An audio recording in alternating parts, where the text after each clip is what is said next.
নমস্কাৰ, মই কৰিশ্মা গগৈ আপোনালোকক মোৰ চেনেলটোলৈ পুনৰবাৰ স্বাগতম জনাইছোঁ।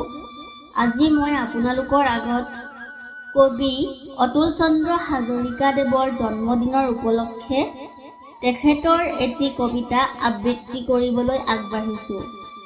যদি এই কবিতাটিৰ আবৃত্তি শুনি ভাল পায় তেনেহ'লে আপোনালোকে মোক আগুৱাই যোৱাত সহায় কৰিব বুলি আশা থাকিল। কবিতাৰ শিৰোনাম উলট পালট। কবি অতুল চন্দ্ৰ হাজৰিকা। এক আছিল বুঢ়া বুঢ়ী, নাছিল সিহঁতৰ ল'ৰা লুৰি। কথাই কথাই এদিন দুয়োৰে লাগি গ'ল বৰ হুৰা-হুৰি।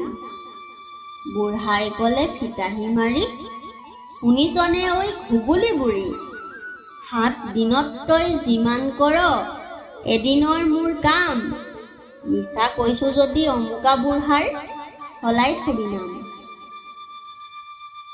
বুঢ়ী উঠিল ডাং খাই, উত্তৰ দিলে বুঢ়ালৈ চাই। বুঢ়ীৰ জহতে দুবেলা দুমুঠি খাই আছ তই ভাত। এদিন মাথোন নহ'লেই মই চেলাই পেলাবি দাঁত। কাইলৈ বাৰু প্ৰমাণ চাম, শালখন লৈ ময়ে যাম।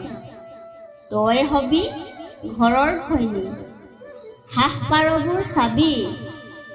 আছে মানে ঘৰৰ কাম মনোযোগ দিবি। গাই খীৰাবি, ভাত ৰান্ধিবি আৰু কাটিবি সূতা। তেতিয়াহে তোক মই বুঢ়া বুলিম বৰমতা। পিছদিনাখন হ'ল পুৱা, মুখত এখন সোমাই গোৱা।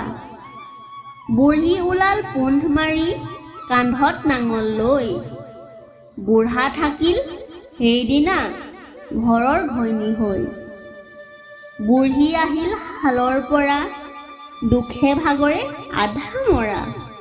তাইও পালে হেকা পালি, মুখেৰে নোলাই মাত। ঘটিয়ে ঘটিয়ে পানী খাইহে তত আহিল গাত। বুঢ়াই ক'লে হাত জোৰ কৰি, অ মোৰ বুঢ়াৰ লগৰী। সঁচাকৈ তই ঘৰৰ ঘৈণী, ঘৰৰ লখিমী মোৰ। মূৰৰ চুলিৰ সমান হৈ আয়ুস বাঢ়ক তোৰ। শপত খাই কলো এই তোৰ ভাত আৰু নধৰো মই। তোৰ কামো নহয় ঢিলা, প্ৰমাণ মাথো চালো। নলগা জেঙত লগা ফল হাতে হাতে পালো।